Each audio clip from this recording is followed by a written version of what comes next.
ஆண்டவரும் இரட்சகருமான இயேசு கிறிஸ்துவின்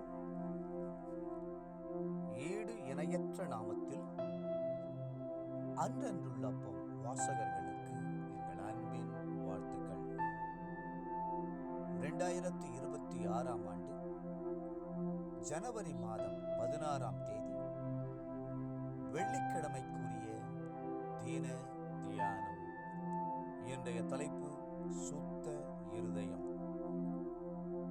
51ஆம் சங்கீதம் 10ஆம் வசனம் சொல்லுகிறது, தேவனே, சுத்த இருதயத்தை என்னிலே சிருஷ்டியும், நிலைவரமான ஆவியை என் உள்ளத்திலே புதுப்பியும்.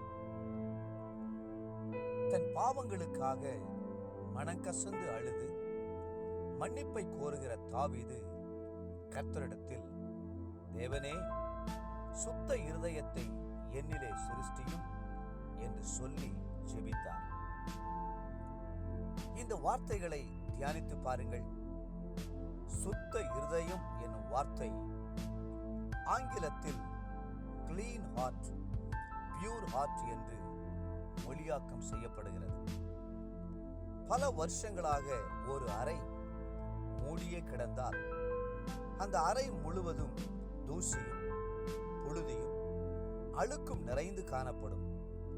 அந்த அறையை பெருக்கி கழுவி சுத்தப்படுத்தினால்தான் அதனுள் தங்க முடியும். அதுபோலவே ஒரு மனுஷனுடைய இருதயம் பாவ வாழ்க்கையினால் நிரம்பி தேவனுக்கு இடம் கொடாமல் பல ஆண்டுகள் அடைபட்டு கிடப்பதனாலே அதனுள் அசுத்தங்கள் நிரம்பி இருக்கக்கூடும். பாவ அறிக்கையின் மூலமாக அதை நாம் பெருக்கி இயேசுவின் இரத்தத்தின் மூலமாக கழுவி பரிசுத்த ஆவியின் வல்லமையினால் அந்த அறையை மறுரூபமாக்கின பின்பு பரிசுத்த வாழ்க்கைக்குள் பிரவேசிக்கிறோம். உங்கள் வாழ்க்கை சுத்தமாகவும் தூய்மையாகவும் இருக்க வேண்டுமானால் முதலாவது உங்கள் இருதயம் சுத்திகரிக்கப்பட வேண்டும். சுத்தமான இருதயத்தை பெற வேண்டும் என்றால் உங்களுடைய இருதயம் தேவனுடைய வார்த்தையால் நிரப்பப்பட வேண்டும்.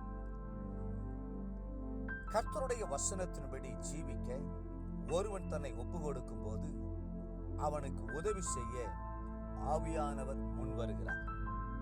வேதம் சொல்லுகிறது, வாலிபன் தன் வழியை எதனால் சுத்தம் பண்ணுவான்?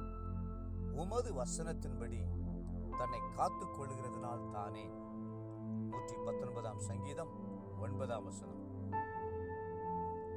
இரண்டாவது, பரிசுத்த ஜீவியத்திற்கு சுத்தமான கண்களும் அத்தியாவசியமானதாய் இருக்கின்றன. என் கண்களோட உடன்படிக்கை பண்ணின நான் ஒரு கண்ணியின் மேல் நினைப்பாயிருப்பது எப்படி? யோபு 31:1 என்று யோபு கேட்கிறார். ஒரு சிறிய இச்சையோடு பார்க்கிற எவனும் தன் இருதயத்தில் அவளோட விபச்சாரம் செய்தாயிற்று. மத்தேயு 5:28. உங்கள் கண்கள் உங்கள் ஆத்துமாவை கரைப்படுத்த இடம் கொடாதிருங்கள். மூன்றாவது, பரிசுத்தமான வாழ்க்கைக்கு பரிசுத்தமான கைகள் வேண்டும். அசுத்தமானதை தொடாதிருங்கள் என்று 2 கொரிந்தியர் 6:17 நாம் வாசிக்கிறோம். பரிசுத்தமான கைகளை உயர்த்தி எப்போதும் கர்த்தரை துதிப்பீர்களாக. நான்காவதாக, பரிசுத்தமான வாழ்க்கைக்கு பரிசுத்தமான சரீரம் தேவை. வேதம் சொல்லுகிறது, நீங்கள் உங்கள் சரீரங்களை பரிசுத்தமும் தேவனுக்கு பிரியமான ஜீவபலியாக ஒப்புவிடுங்கள். ரோமர் 12:1. சரீரம் வேசித்தனத்திற்குரியது அல்ல, அது கர்த்தருக்கு முன்பாக பரிசுத்தமாக காணப்பட வேண்டும். ஆகவே வேசித்தனத்திற்கு விலகி ஓடி சரீரத்தை காத்துக்கொள்ளுங்கள். 1 கொரிந்தியர் 6:18. மனுஷன் செய்கிற எந்த பாவமும் சரீரத்திற்கு புறம்பாயிருக்கும். வேசித்தனம் செய்கிறவனோ தன் சுய சரீரத்திற்கு விரோதமாய் பாவம் செய்கிறான். 1 கொரிந்தியர் 6:18. தேவ பிள்ளைகளே, சாவுக்கேதுவான உங்கள் சரீரத்தினை பாவம் ஆளாதிருப்பதாக. இன்றைய நினைவுக்கு 1 யோவான் 3:3.